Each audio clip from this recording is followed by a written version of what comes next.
Well, the creation of the Council of Michigan Foundations is really very interesting. I think the seeds of it happened really almost when foundations were created, in the need to collaborate, the need to talk, the need to compare notes. But it was the 1969 Tax Reform Act that really put things into motion, because if you think of a tax act, nearly half, some people say 2/3 of that tax act pertain to private foundations. And there was a meeting about that time that was called by Bill Baldwin of the Kresge Foundation and such at Meadowbrook. I was not there. Ironically, my brother-in-law, Paul Johnson, was there representing the Loudoun Foundation. And they talked about the need for forming perhaps an association, but certainly telling their story better. And then it was in late 1971 that Russ Mobby, then the CEO of the Kellogg Foundation, took matters in his own hands and convened a group of people. It involved Howard Callaward from the Kalamazoo Foundation, from Kresge, it was then Ted Taylor, who was the executive VP. Fremont Area Foundation, it was Ted Johnson and Dick Bell. John Hunting from Dyer Ives and his colleague, Sophia Gorham, were part of that. Also Jim Kettler from the DeWaters Charitable Trust. And they met and decided, well, we'll have a conference, which they did. And that was in February of 1972. It was in Ann Arbor. There were probably 70, 80 people that were there. Ironically, I was there then as a trustee of the Grand Haven Area Community Foundation. It was really quite exciting. I recall sitting between Harding Mott and Stanley Kresge, who were behind this. They were interested in defending ourselves. They were interested in learning more.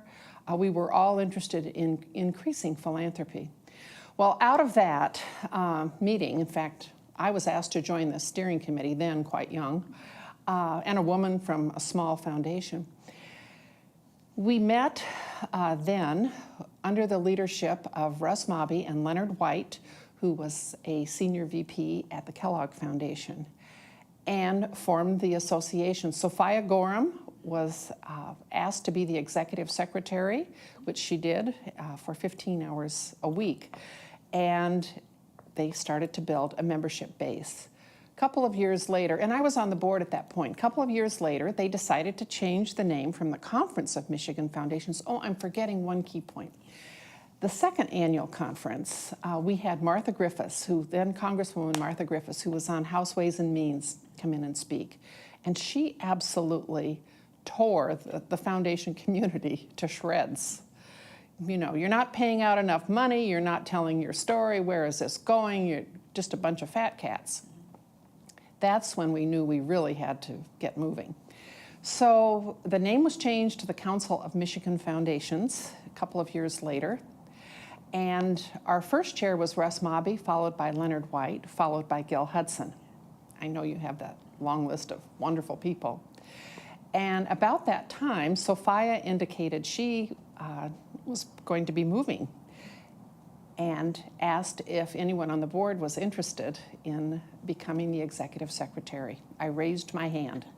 Years later, the title got changed, executive director, president, but anyway, the council was off and running. It was interesting, at the second annual conference, after Martha Griffiths spoke, Congressman Martha Griffiths, and again, ripped us to shreds, we heard the story. We knew we had a lot of good things to say. And Dick Thrun from the Strosacker Foundation in Midland, he was, I remember, 6'6", stood up and said, well, it seems to me we best get crackin'. And there was a real camaraderie. As I think perhaps that at that conference, Herb Dow was there, Randy Reeker was there, Bill White, who was Harding Mott's son-in-law, had joined the board. I mean, the list of philanthropists in the state of Michigan, and these were the people either donating the funds or family of the donors who really cared about what the mission was and to get the story straight. Well, it was interesting. We were all relatively young. It's all relative, right? But there was a real spirit of can-do. There was a spirit of, we are a strong state.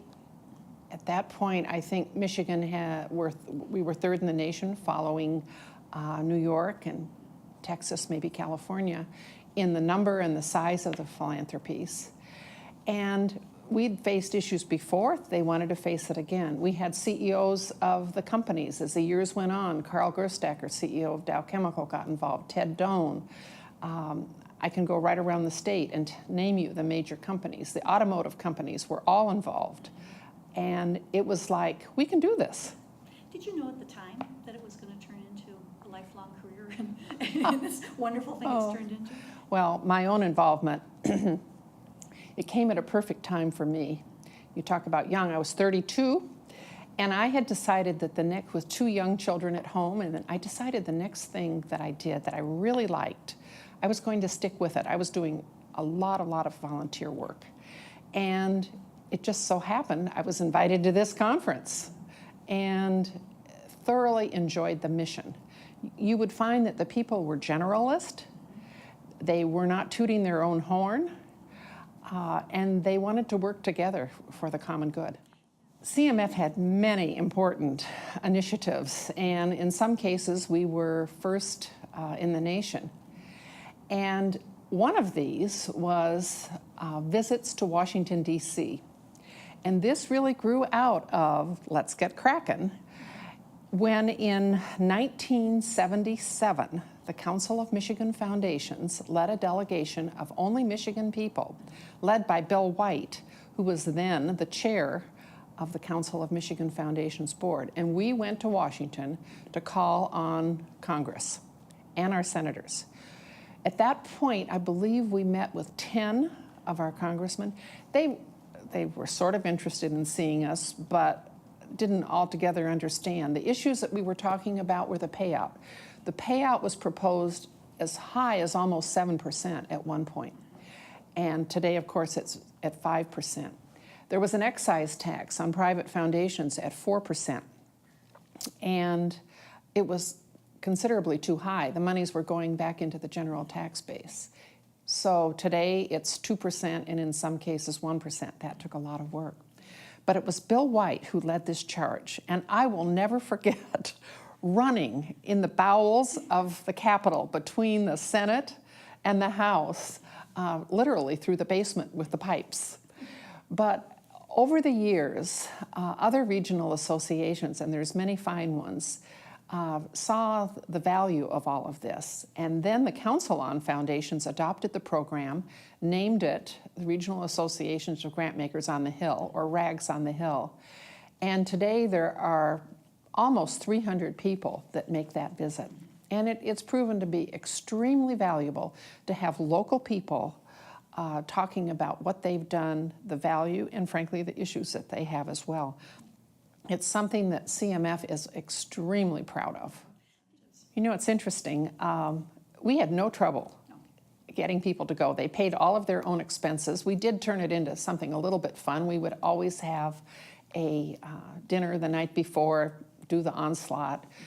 We met at different clubs for lunch to compare notes.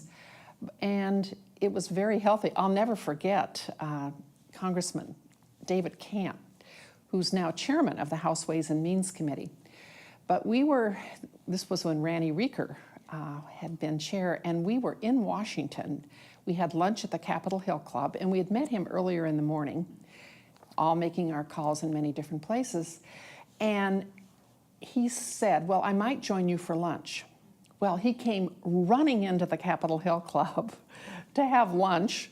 He said, I was elected to House Ways and Means. Now, today, and he was so excited he paid for lunch, but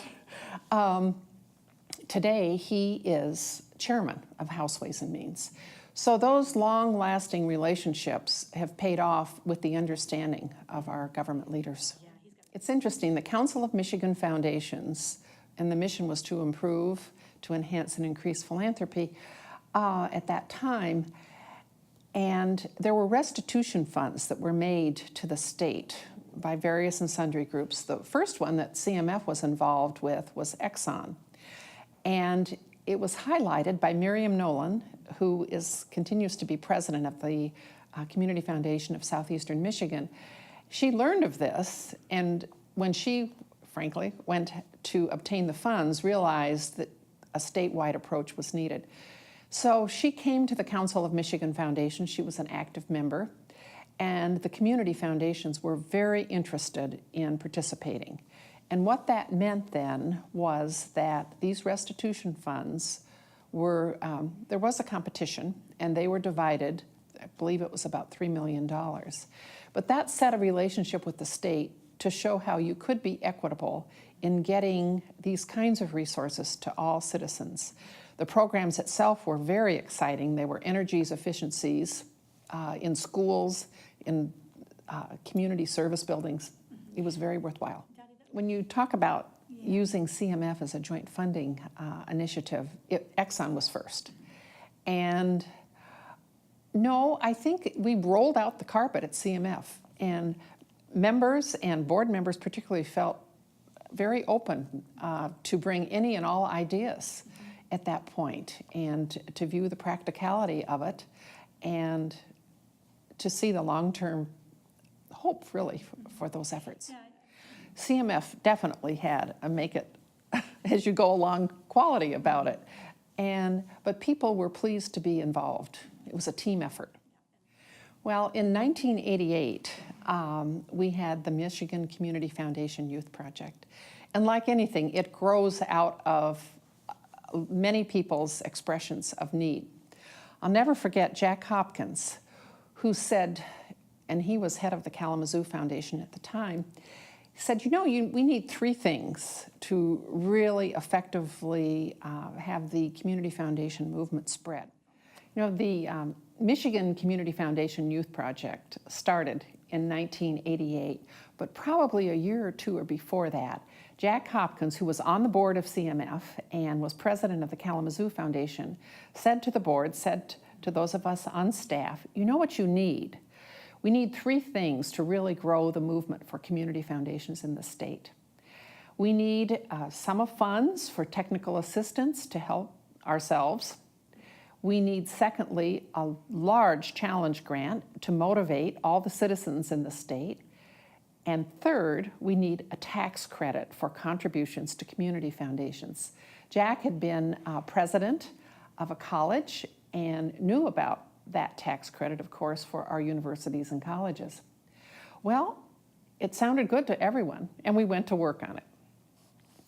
So the first thing, well, not the first, but one of many things that we did was to take a delegation to the Kellogg Foundation. At that point, Ted Johnson was chair of the Council of Michigan Foundation, Miriam Nolan, perhaps a couple of others, and we met with then CEO Russ Mobby and Pete Ellis, a program director.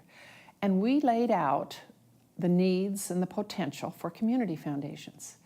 They listened very attentively, asked many questions, didn't make any promises, and as we were leaving, the CEO, Russ Mobby, said to us, think about what you can do for youth. That was the beginning. So we went back to the drawing board and designed an incredible program, I believe, that's been replicated many places throughout the United States and the world, whereby Kellogg ultimately offered a package of technical assistance. The Mott Foundation also chimed in on all of that.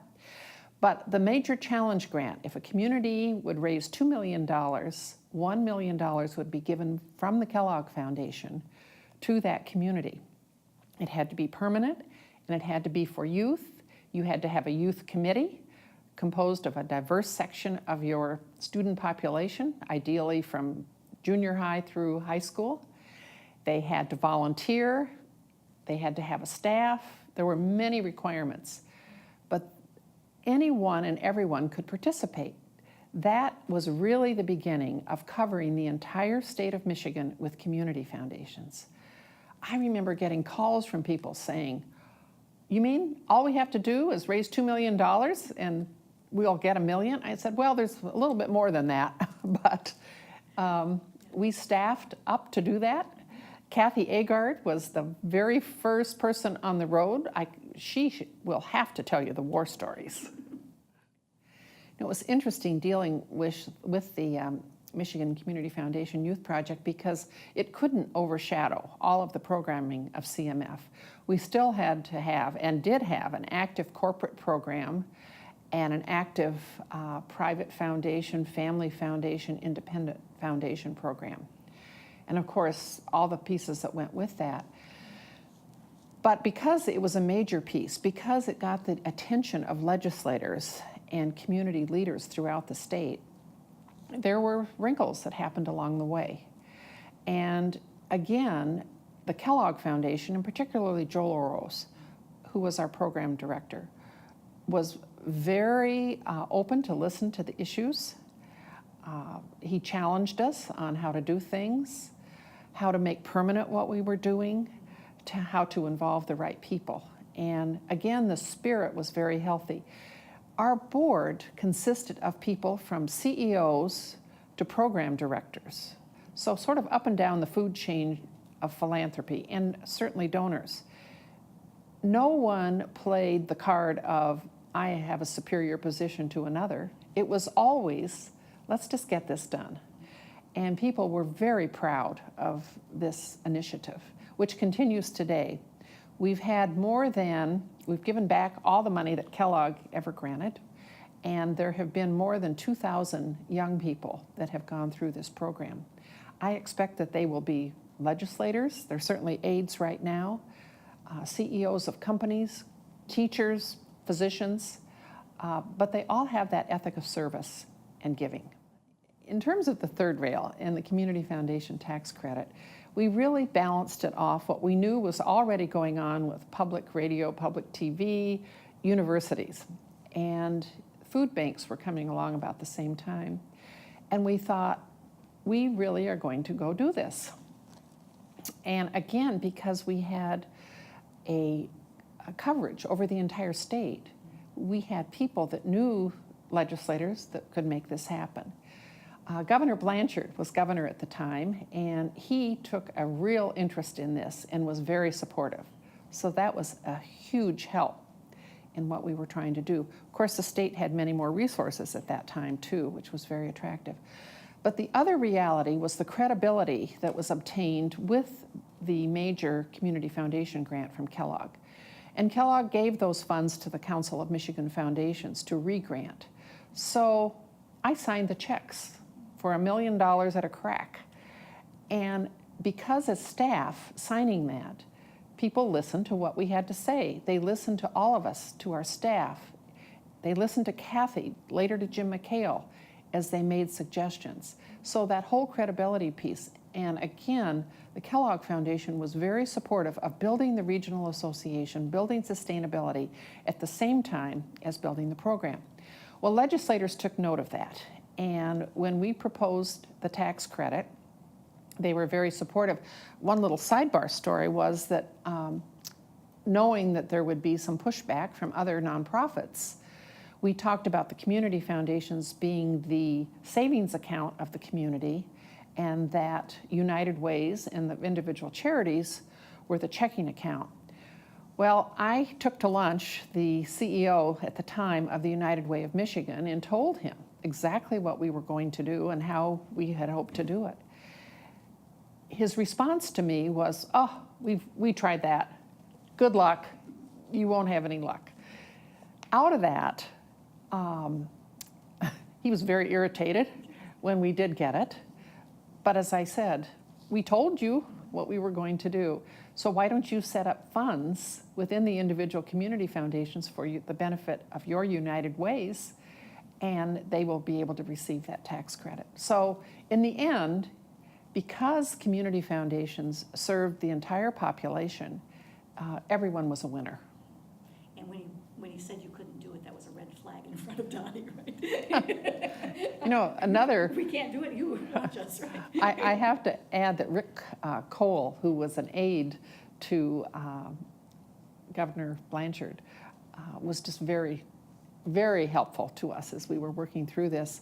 recently I saw Governor Blanchard in Washington, D.C., and he came up to me and said, how's that tax credit doing? Well, unfortunately, we've lost it, but hopefully it's just temporary. You know, it's interesting to know how the Council of Michigan Foundations got involved with AIDS. Actually, from two different directions, and again, being entrepreneurial, being opportunistic. Bill White, CEO of the Mott Foundation, who had been a board chair of CMF, been very respected in the state, called me and indicated that he was interested in helping the AIDS epidemic, particularly in the Flint area, but didn't necessarily want to make a big public splash about it. And would there be a way that CMF could be helpful in expediting those funds? Well, I happen to know at the same time I was having conversations with some program officers and individual foundations who were very interested in funding in the arena, but weren't quite sure how to approach it. It wasn't spot on with their particular priorities. So they talked to me about this. It was Barbara Getz, Glenn Kosick, and several others. Well, the light went on, and I said to Bill, I think there'll be a way to do this. So convening all of the partners, they were very supportive of starting this as a supporting organization to the Council of Michigan Foundations. They had their own board. Ultimately, the CMF board had to approve the grants. They did their own fundraising. But it was a group of grant makers who saw the need and wanted to proceed. CMF has been an incubator for many good things that have happened in the state. Michigan Campus Compact, the Michigan Nonprofit Association, the Economic Alliance, Michigan AIDS Fund. And it was because grant makers were interested. I would honestly say it was easier to get the seed capital. And when you saw the multiple interests, they felt it would be sustained. But it was never intended that the Council of Michigan Foundations would be the permanent home of any of these projects. And when the Michigan AIDS Fund, it came to a point where the control of the disease is greater, certainly it's not finished, it was important to spin that off and to still be supportive, financially as well as with governance, but it was time. The Grant Maker, Grant Seeker conferences, it's very interesting how that relationship started and where it went. One day, I got a call from Pete Ellis, who was the program director at the Kellogg Foundation, and said, Dottie, when you're in Detroit, I'd like to take you for lunch. Well, of course, you respond to members. So we went to lunch. And he said to me, you know, I have been observing that there is a certain tension between grant seekers and grant makers, and I think there's something we might be able to do with that. He said, if I were able to convince the Kellogg Foundation to make me a release time executive for a year, would the Council of Michigan Foundations board think that was a good idea? Well, I was elated. I said, Pete, immediately I'll call our chair, consider it done. So Pete Ellis came on board, and he did a lot of investigation. This was probably 1988. By 1989, we had our first Grant Maker, Grant Seeker conference. There were over 1,200 people. And there was, obviously probably 200 or 300 grant makers, because the numbers don't pan out. But Pete Ellis was the beginning of that. This was before the Association for Nonprofits in the state of Michigan, MNA, existed. CMF ran that conference for 2 years. It was a huge success. The topics were relevant. They were able to see how people could help each other, and it worked. Grant Maker, Grant Seeker then continued, once MNA was created, to be a joint partnership of MNA and CMF. And over the years, it's taken on different purposes, different lives. the 40th annual conference of the Council of Michigan Foundations and the Michigan Nonprofit Association, which is coming up in October of this year, is an example of where that's evolved to. When you run projects, things evolve that people need. And there was a real spirit and interest to collaborate within the Council of Michigan Foundations, within all the associations, but particularly with our members dealing with community foundations. And out of that grew the Foundation Information Management System. We called it FIMS, which had to do with the computer. And that program has evolved. There's here in 2012 a whole new rendition of it. Kathy Agard was extremely involved in investigating which kind of software to use. There were all kinds of task forces, but again, the collaboration and joining the financial resources was very important. The Great Lakes Protection Fund was really the idea and the vision of Rob Collier, the current CEO of the Council of Michigan Foundations. There were a group of foundations in the Chicago area, in and around Lake Michigan, that formed this collaborative. Grants were made. It expanded beyond just Michigan and Chicago. And again, once again, a joint interest. We made it easy. We had all of the administrative systems. We didn't charge anything. It worked. Definitely there were controversies from time to time. I recall the one when we talked about the environment.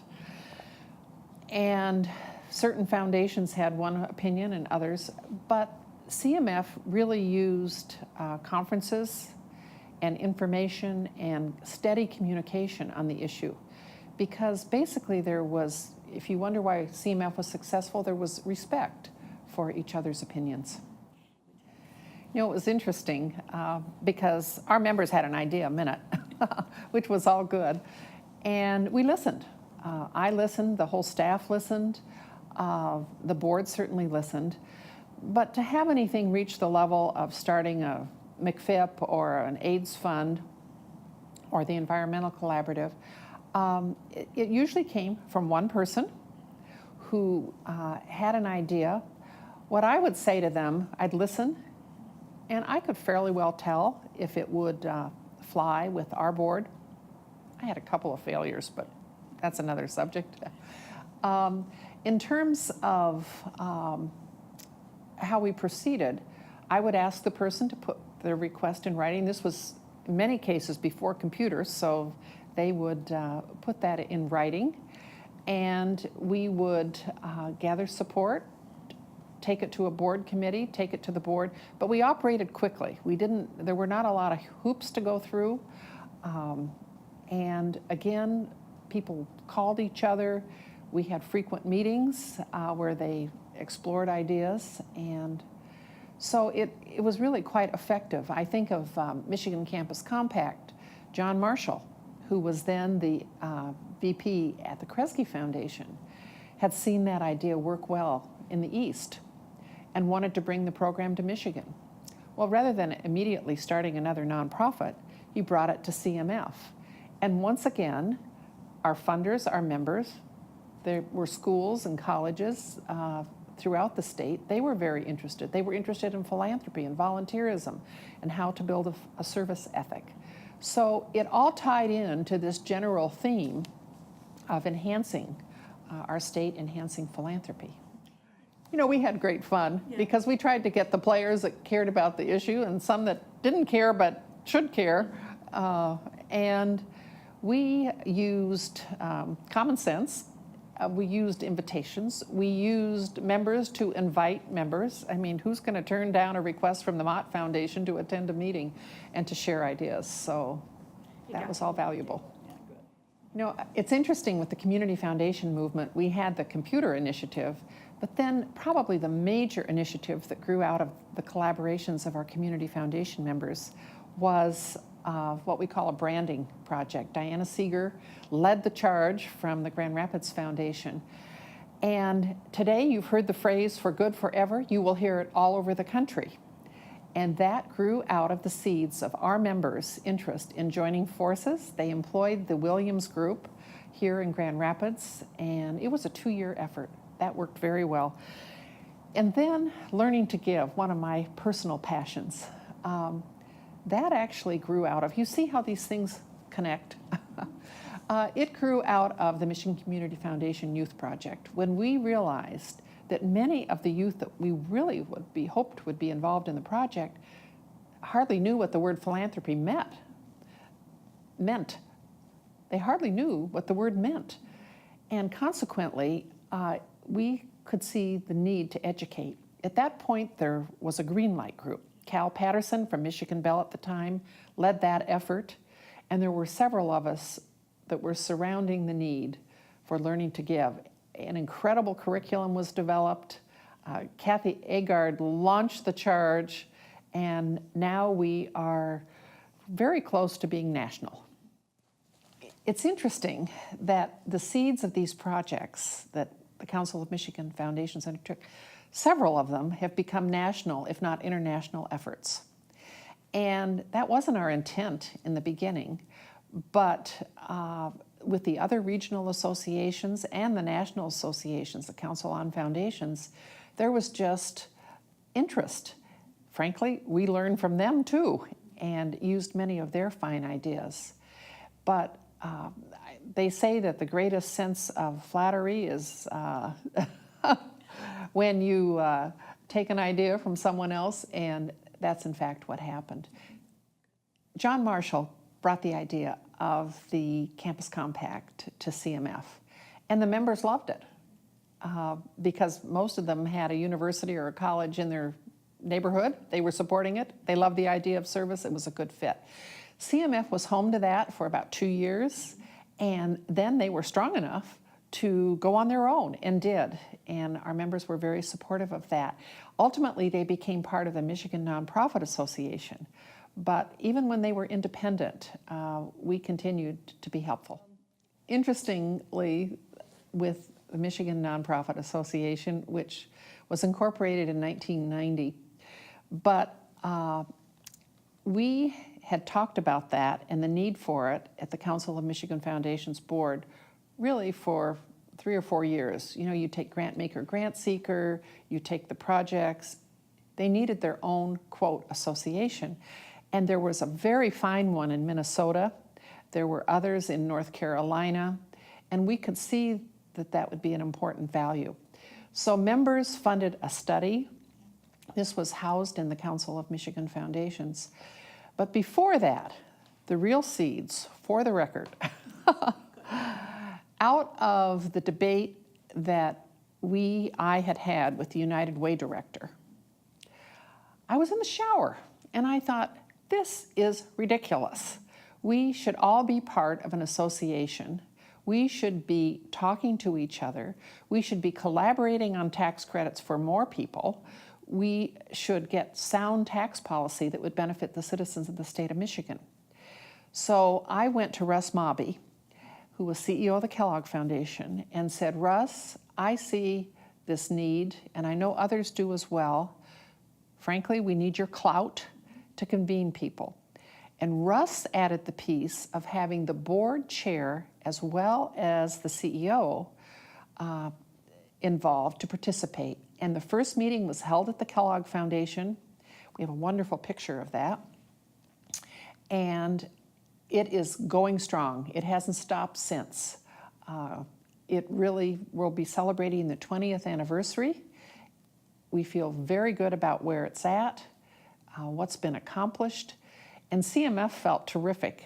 And over the years, there's been more collaboration on research, certainly on public policy, and increasing philanthropy.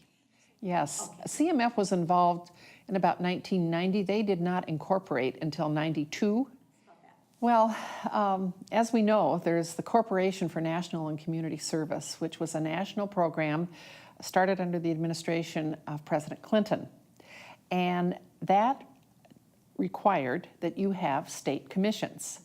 And Governor Engler was in office, and Michelle Engler decided that she would accept the leadership of that initiative. And she did one incredible job. Joel Oros, thankfully, program director at the Kellogg Foundation, worked hand in hand with her to get that established. And in order to obtain national funds, you needed a state commission. And I was honored to be involved on that first board. Julie Cummings was involved. There were several grant makers and nonprofits leaders. But Michelle Engler really took this quite seriously and accomplished a great deal in those early years. You know, it's interesting. I served on the Michigan Commission for my full term of 9 years, but during that time, I was asked if I had an interest in serving on the national board, which I did, and I was appointed originally by President Clinton, reappointed by President Bush, and served almost 10 years.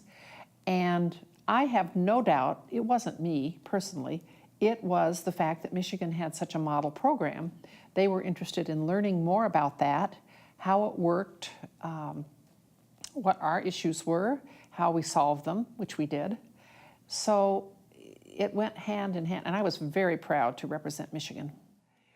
We all know and loved Governor George Romney, and he believed in volunteer centers. I think I was joined at the hip with him for a couple of years as we drove nearly every byway of the state of Michigan, because as you know, he believed in that every town or city needed a volunteer center, just like they have a post office.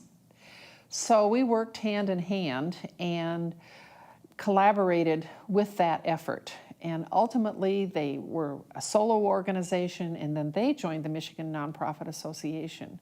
But the roots of that collaboration with our members started at the Council of Michigan Foundations. You know, centers of philanthropy are incredible and doing absolutely outstanding work.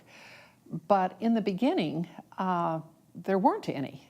And the first vision came from Bob Payton in Indiana University. The first vision came from Bob Payton. And the IU Center was fortunate in having substantial funding from the Lilly Endowment, focused on Indiana, but with a national perspective, and became a national voice. Again, the leadership of the Kellogg Foundation and Russ Mobby, the vision, said, why don't we have something similar in the state of Michigan? So Russ asked if the Council of Michigan Foundations, again, a member asking an association, if we would sponsor a conference, which we did in Lansing, for every college, university, community college. We invited the president, and the idea was to express the vision of these centers and what could be achieved. Brian O'Connell, who was then CEO of Independent Sector, spoke. We had people from IU speaking, and the vision was thrown out. Interestingly, I led a session there on what kind of research could be done, and I was thrilled. The room was packed when I walked in, and I was looking at all of these faculty members thinking, they're undertaking research to help the nonprofit sector. Wrong. There were 3 in the room who were doing that, and the other 80 were there to seek funding. So we knew we had an issue with that.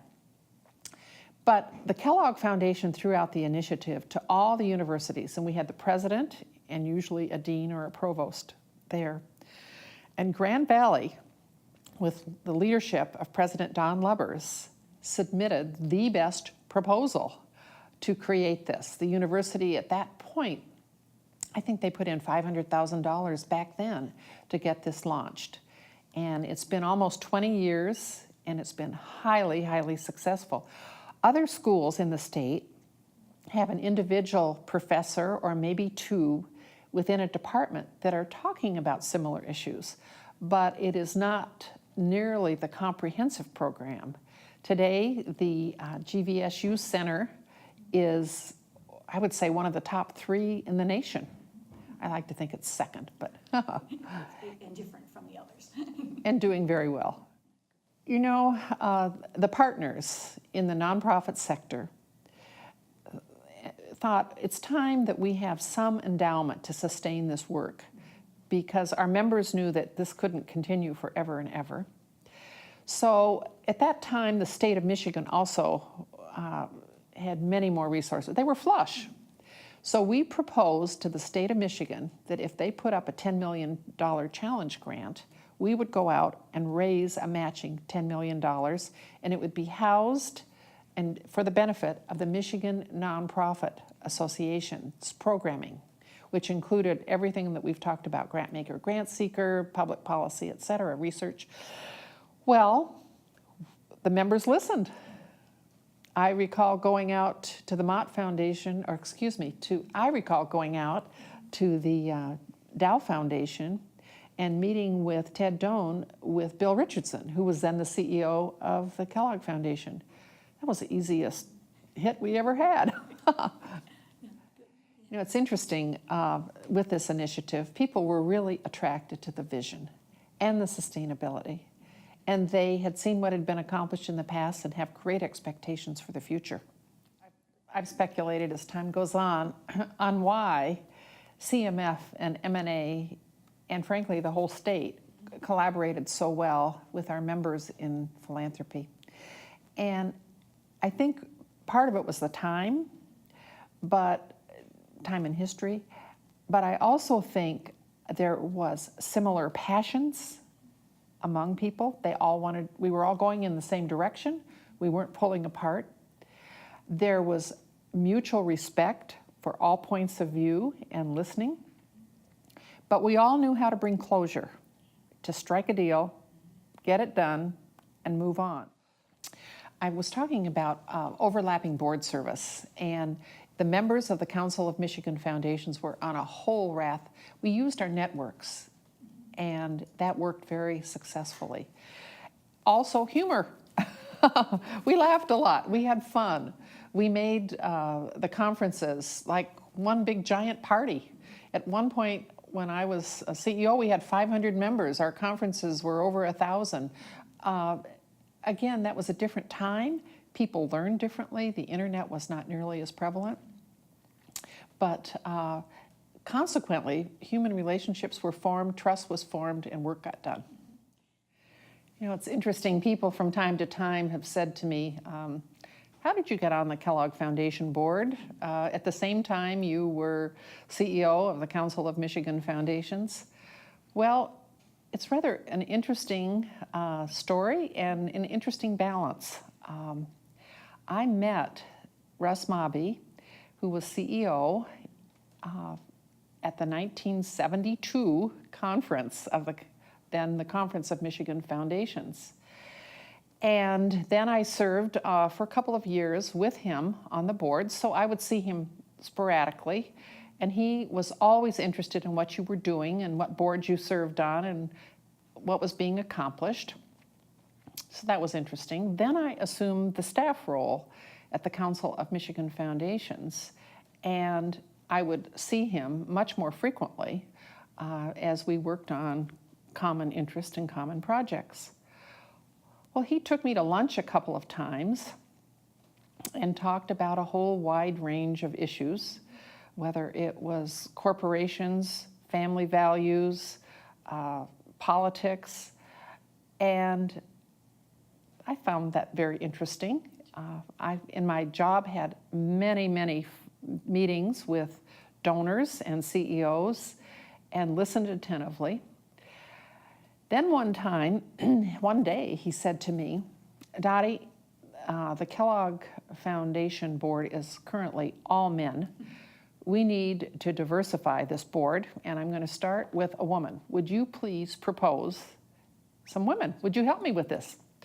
So I remember coming home that night and saying to my husband, you'll never know what I get to do now. And that is to propose some women candidates for the Kellogg Foundation board. And I told him, I said, oh, I would love to do that. I know I could do it, but I'll never stand a chance. So I went to work on the project. And I think I had 8 serious candidates. We had set a meeting for 3 weeks later. And I went to the Kellogg Foundation and sat down, and we talked about various and sundry issues and got to the subject at hand. And he said to me, quote, what about you? And I said, you got a deal. So, but you know, we had to watch this relationship because I served on his board. He was no longer on the CMF board, but certainly Kellogg was a major player with what was happening in philanthropy. I will say some of these major initiatives. The conflict of interest policy at the Kellogg Foundation was very serious. I was removed. I did not stay in the boardroom. There were private discussions, and it was all very, very healthy. And there was a dual respect because CMF wasn't just one person. We were had a board of 21 people, had membership up to 500 members. I was merely a facilitator of that effort. But there was a common reality. Personally, I love the man. He has great spirit, great vision. He's extremely intelligent, very modest, and he has mentored many people, but you hardly know you're being mentored when it goes on. Several of us in this whole philanthropic pie have had to juggle many different roles. Sometimes you're the CEO, sometimes you're the board member, sometimes you're the leader, sometimes you're the servant. And knowing how to do that, it's a personal skill, but I think it also can be learned. Personally, I found myself in my mindset, I thought always you are a servant leader. First you serve in the Council of Michigan Foundations, and anoint may be too strong a word, but then you lead.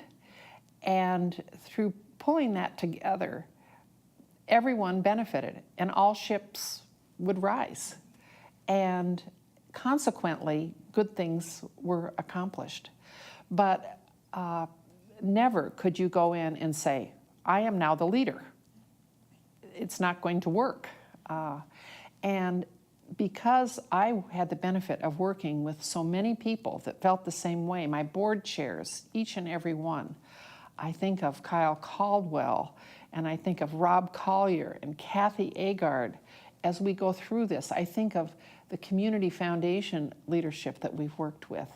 At some point, we all know that we have a leadership role to play, and we certainly have a servant role.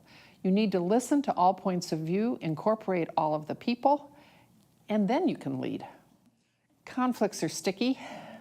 I think the process is very important as you look at those conflicts, and whether or not you are the trustee or a staff, divide it, learn.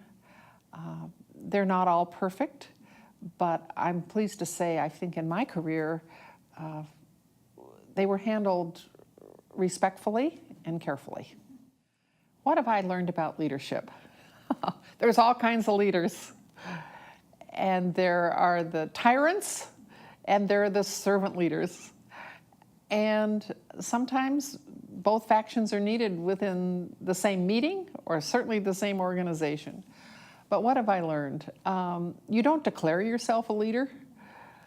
Just go do the work and it will evolve. Now, you have to be opportunistic when it comes time to write the paper, take the notes.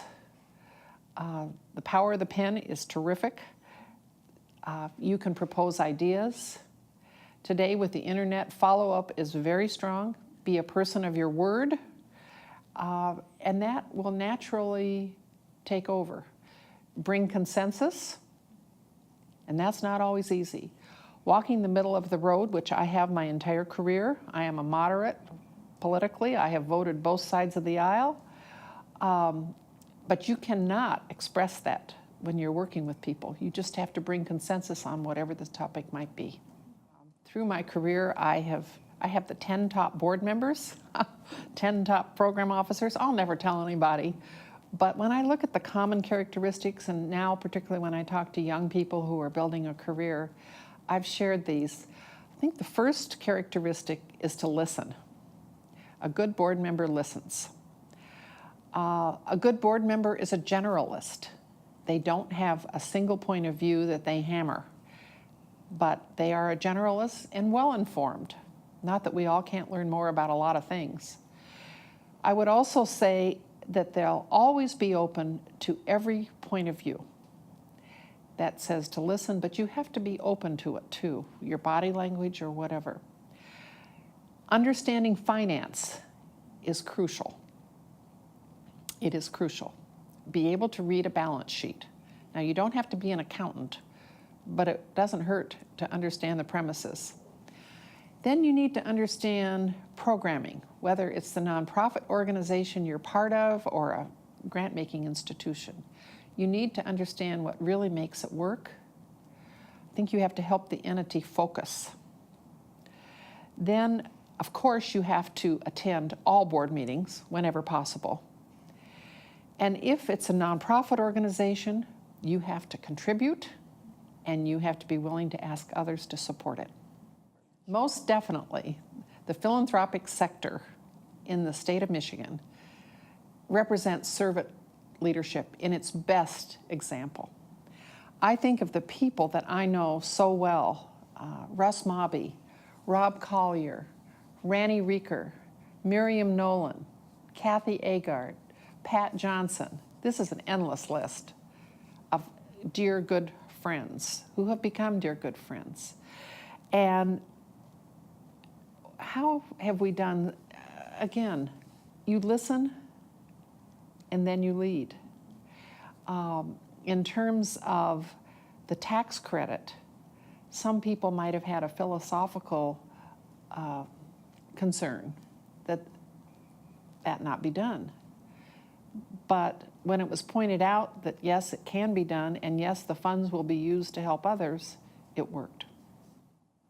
We played not just on money, just not on people, just not on good ideas or research, but on a combination of all of that. And people would say to me, oh, you have an easy job. You work with all those foundations. You've got all the money in the world you want. Wrong. I remember, every year we had to raise our budget, and the budget went up every year. I ran a nonprofit organization. I had a payroll to meet, and I had funds to raise, members to please. So in fact, we could get the job done. Now, I will say, working with the spirit of the people that were involved, who were willing to put resources in because they saw results, was a true joy. And for that, I would say yes, that part of it was easy. But it wasn't just the financial resources. It was the brain power. It was the willingness to talk to me at 10 o'clock at night about an idea. It was willing to get up at 5 in the morning to catch a plane to go testify in Washington for the day. It was the willingness to cancel a vacation, all of which our members did as we worked together. They also, if I had a problem, they would put me in touch with someone that they knew who could be very helpful in the thinking.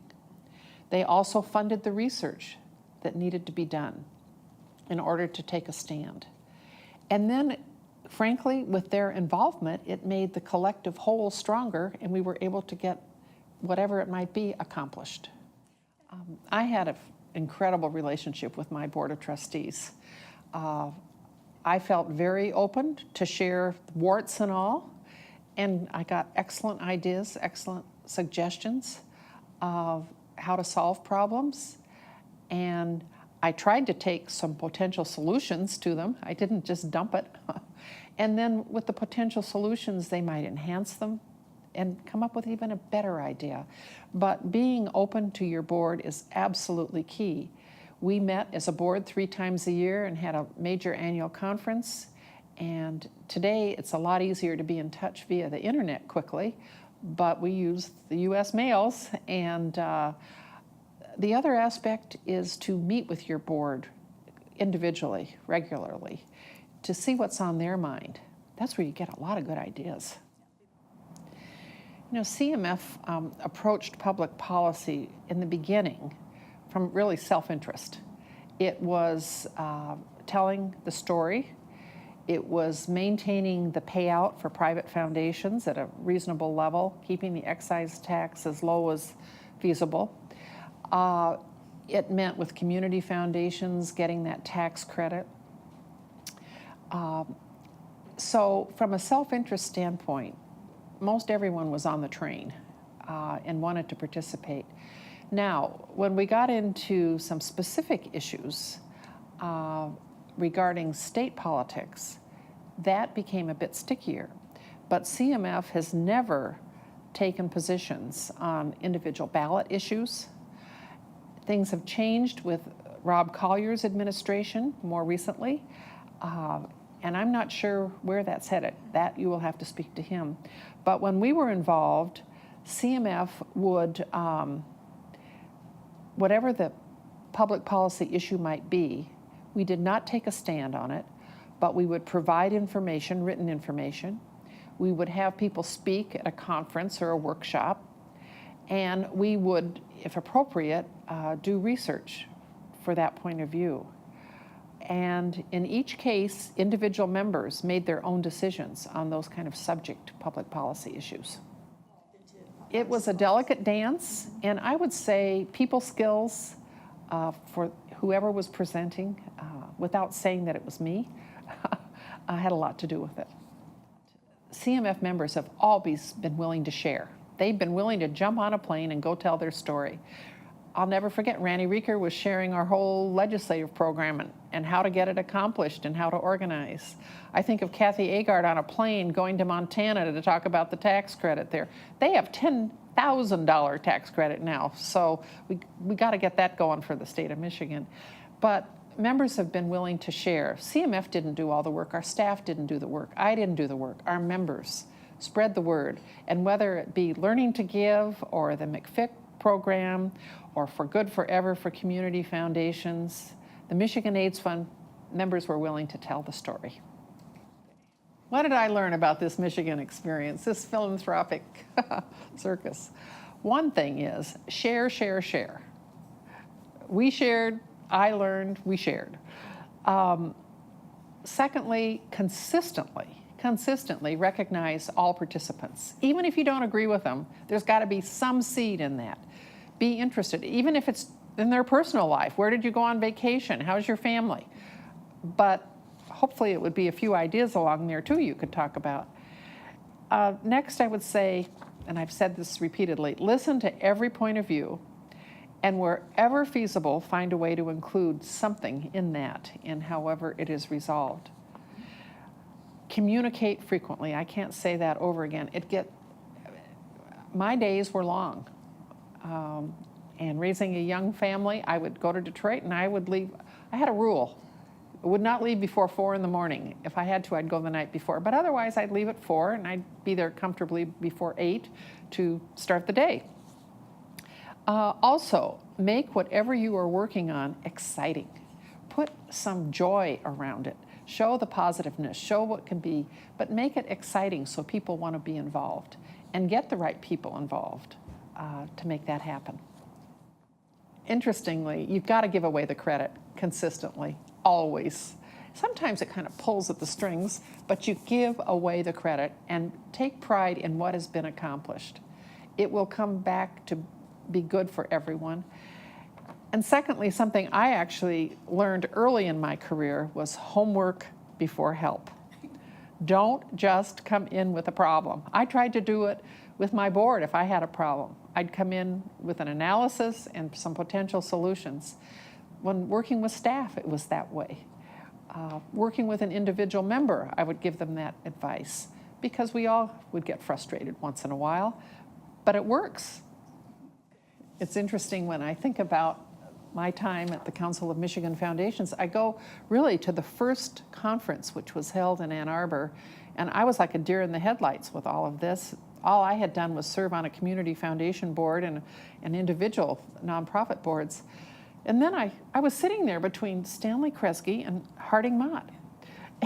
And one time when I was on the steering committee, we had a Native American gentleman that suddenly realized his flight was 2 hours earlier than he had expected. Harding Mott literally throws me his car keys and says, "Get him to the airport."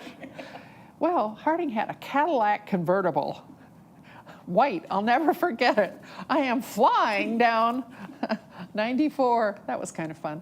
And Stanley Kresge, at the same time, his wife's name was Dorothy, as mine is, and he liked that, and he kept repeating that. And we were talking about Thanksgiving, and I said to him, he was telling me all the family that were coming, and I said, I'm sure that Dorothy, your wife, has some help. And his response was, well, she has a dishwasher. That was kind of fun. Dick Thrun and I'll Get Cracking, I'll never forget it. And I have worn a lot of hats. And the grantees that I've worked with, I will never forget their stories and what has been accomplished, the children that have been helped, the vulnerable children that have been helped. I think of the mothers, single moms, raising children, working a job, and trying to do the very best for their children. Have I been in tears over the years? Yes. You know, I've had the pleasure of meeting so many fine people who've been mentors and examples, but personally, I grew up in California. I had two very smart, hardworking parents. My mother, later in life, went into real estate. My dad worked for Paramount Motion Picture Studios. He was head of the scenic department. But I grew up in the era where if you worked hard, whatever you were doing, whatever you wanted to be, you could accomplish it. And what a gift to be in Southern California at that time. Went to Berkeley. I was vice president of the student body at that time. I always wanted to help. I was in student government all through everything. From there, attended the Harvard Radcliffe program in business at the Harvard Business School. The last class, I'm dating myself, women were admitted directly the following year, same classes, same courses, professors, as the students across the river had had. I met my husband at that time, and who was at the Harvard Business School. We were married, went to New York City, worked for J. Walter Thompson in advertising. There were 12 men and me. I know I was an afterthought, but I took it. But even then in New York, I was volunteering. I volunteered at the Lighthouse, which was reading to the blind, and really was a very passionate and compassionate concern. Eventually ended up in Grand Haven, Michigan, and really at 25, threw myself into the volunteer circuit. And I was involved with the United Way and the Arts Council and our church, many different things. You know, one thing I should share, when I think about my philanthropic story and ethic, I don't know if it's in the genes or what, but both my grandfathers were ministers, although I never knew either one of them. They were deceased by the time I was born. And there was always the importance of giving back. So I just sort of grew up with it. It was very natural.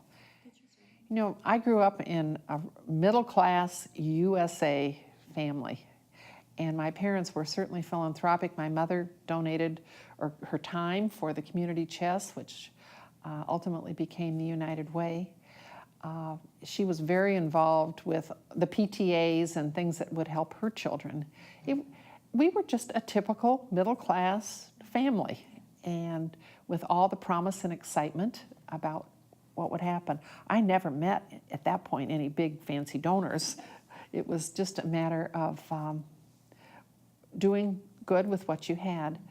My first philanthropic experience was in the 3rd grade when we all brought 10 cents to buy a harmonica in Mrs. Jones' class. And I'll never forget it because I knew one of the girls in the class, family, 10 cents was too much. So I suggested to 10 of my friends that we each bring 11 cents. I didn't know it at the time, but I guess that was my first fundraising effort. But anyway, with my career, I was very blessed. As far as the Council of Michigan Foundations, the conference, I got that invitation at a time when I was on probably 6 different boards. And I told myself, the next time that something that you're really interested in comes up, focus on that and see it through. It's not all going to be peaches and cream, but see it through. Well, I'm still in it all these years later. You know, it's interesting. I married a very philanthropic man. I didn't know it at the time. We'd known each other 5 months when we were engaged. But we have a joint value of ethic and service. We've both been on many different nonprofit boards. And that is carried on with our children. We have 2 daughters and 6 grandchildren who are continually asking what we're doing. They want to help others. Sometimes I think it's in the food we eat, or the gene pool, or it's an ethic. And that's why we started Learning to Give, which was to have others be exposed to that. Today there are some wealthy people on the Forbes 400 list who never have, and it's all new to them, and their motivations for giving can be very different. I was blessed beyond blessed with career opportunities, meeting the right people at the right time, people who opened doors, and yes, I served, but it was a team effort all along the way. You know, there's so many people that I admire in philanthropy. Kathy Agard is one of them. She goes the extra mile time and time again and never gives up and never says no and is talented all the while. I so admire Russ Mobby in his wise thinking. At the same time, his feet are on the ground, but he has a universal knowledge of how to help people. I've admired Ranny Reeker. She continues to this day to be of assistance wherever it's needed, and that value. I knew her parents and felt the same way about them. Well, I had a opportunistic career because not only did it involve the whole nonprofit sector, having served on the boards of the Council on Foundations and Independent Sector and the Foundation Center and the Better Business Bureau and the National Center on Family Philanthropy. The list is endless. But again, it was what we had in Michigan that I was able to bring to the table, and that was all extremely valuable. And forever, I will be grateful for the people that I met and the opportunities and the doors that were opened, because while you're very thoughtful to ask me this as a personal reflection, it's the good that ultimately came out of it that I'm the most proud of. You asked me what attracted me to philanthropy, and I guess when I think about it, my mother told me I wanted to please. Maybe that's true, but I've always wanted to help other people within the means that I had. I was raised in a culture of giving back. I married a man that felt the same way. And philanthropy includes working with all sectors of society, and that's an interest I have. I get ideas from all people, whether it's the parking attendant or the man that owns the hotel. And frankly, I like to be part of people and places and things to get things done.